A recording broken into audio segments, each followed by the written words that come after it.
Hi friends, welcome to SS Twins Kitchen.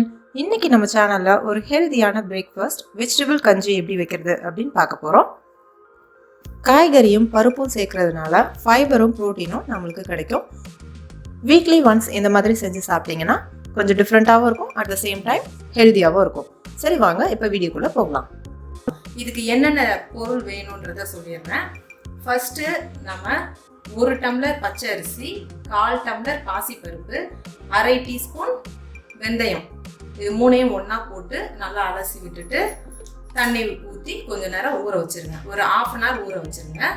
2 பெரிய வெங்காயம், 2 தக்காளி, 2 பச்சை மிளகாய், இது தாளிக்கிறதுக்கு பட்டை, இலை, ஏலக்காய், லவங்கம், கொஞ்சம் 1 கை கொத்தமல்லி, புதினா, ஒரு 1/2 டீஸ்பூன் இஞ்சி பூண்டு பேஸ்ட்டு, வாசத்துக்காக கருவேப்பிலை. நான் இன்னைக்கு கேரட்டும் பீன்ஸும் எடுத்திருக்கேன். பட்டாணி கூட இதில் போட்டு செய்யலாம். உங்களுக்கு வேணும்னா நீங்கள் பட்டாணி ஆட் பண்ணிக்கோங்க. 1 டம்ளர் தேங்காய் பால். இதுக்கு மெயினாக தேங்காய் பால் ஊற்றினோம்னா நல்ல ருசி கொடுக்கும். அதனால் நீங்கள் தேங்காய் பால் கண்டிப்பாக ஊற்றி செய்யுங்க. ஒரு 2 டேபிள் ஸ்பூன் நெய். நம்ம இதை நெய்யில் செஞ்சோம்னா தான் நல்லா வாசமாக இருக்கும். அதனால் நீங்கள் நெய்யிலேயே தாளிச்சுக்கோங்க. இப்போ ஸ்டவ் பற்ற வச்சு குக்கர் வச்சுக்கோங்க. குக்கர் நல்லா ஹீட் ஆனோம்னா ஒரு 2 டீஸ்பூன் நெய் ஊற்றிக்கோங்க.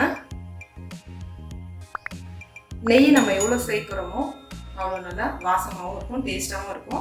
நெய் சூடானோம்னா நம்ம ஒரு பொருளாக சேர்த்துக்கலாம். ஃபஸ்ட்டு பட்டை லவங்கம் இதில் கலந்து வச்சுக்கோங்க. அதுக்கப்புறம் கருவேப்பிலை, பச்சை மிளகாய்,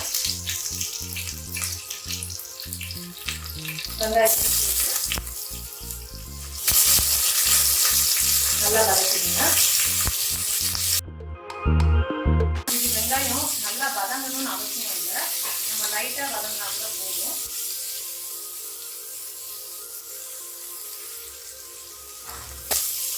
வெங்காயம் வதங்கிடுச்சு. வதங்கினோம்னா நம்ம தக்காளி சேர்த்துக்கலாம்.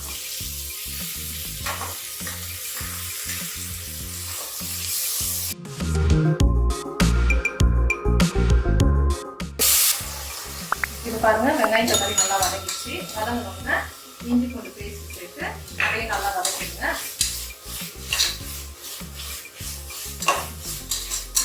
அதுலேயே நம்ம எடுத்து வச்சிருக்க கொத்தமல்லி, புதினா அதையும் சேர்த்து நல்லா வதக்கிடுங்க. இப்போ இந்த காயும் சேர்த்து வதக்கிடலாம்.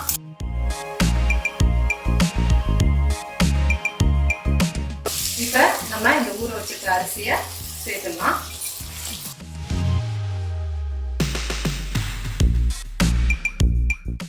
இப்போ நான் இந்த டம்ளர்ல தான் 1 டம்ளர் அரிசி எடுத்தேன். அதே டம்ளர்லேயே 6 டம்ளர் தண்ணி ஊற்றுறேன். நீங்கள் எதில் அரிசி அளந்து போடுறீங்களோ அதுலேயே 6 டம்ளர் தண்ணி ஊற்றிக்கோங்க. இப்போ 6 டம்ளர் தண்ணி ஊற்றிட்டேன். இதோட லாஸ்ட்டாக நம்ம எடுத்து வச்சிருக்க 1 டம்ளர் தேங்காய் பாலையும் சேர்த்துக்கலாம். தேங்காய் பாலை நீங்கள் லாஸ்டாகவே சேர்த்துக்கோங்க. கடைசியாக தேவையான அளவு உப்பு சேர்த்துக்கோங்க. உப்பு போட்டுட்டு நீங்கள் டேஸ்ட் பண்ணி பார்த்துட்டு உப்பு பத்தலை அப்படின்னா இன்னும் கொஞ்சம் சேர்த்துக்கலாம். அவ்வளோதாங்க. இதை இப்போ நம்ம மூடி வச்சு ஒரு 3 விசிலுக்கு அப்புறம் இதை எடுத்துடலாம். ஓகே, இப்போ ப்ரெஷர் போயிடுச்சு. நம்ம ஓப்பன் பண்ணி பார்க்க வேண்டியது.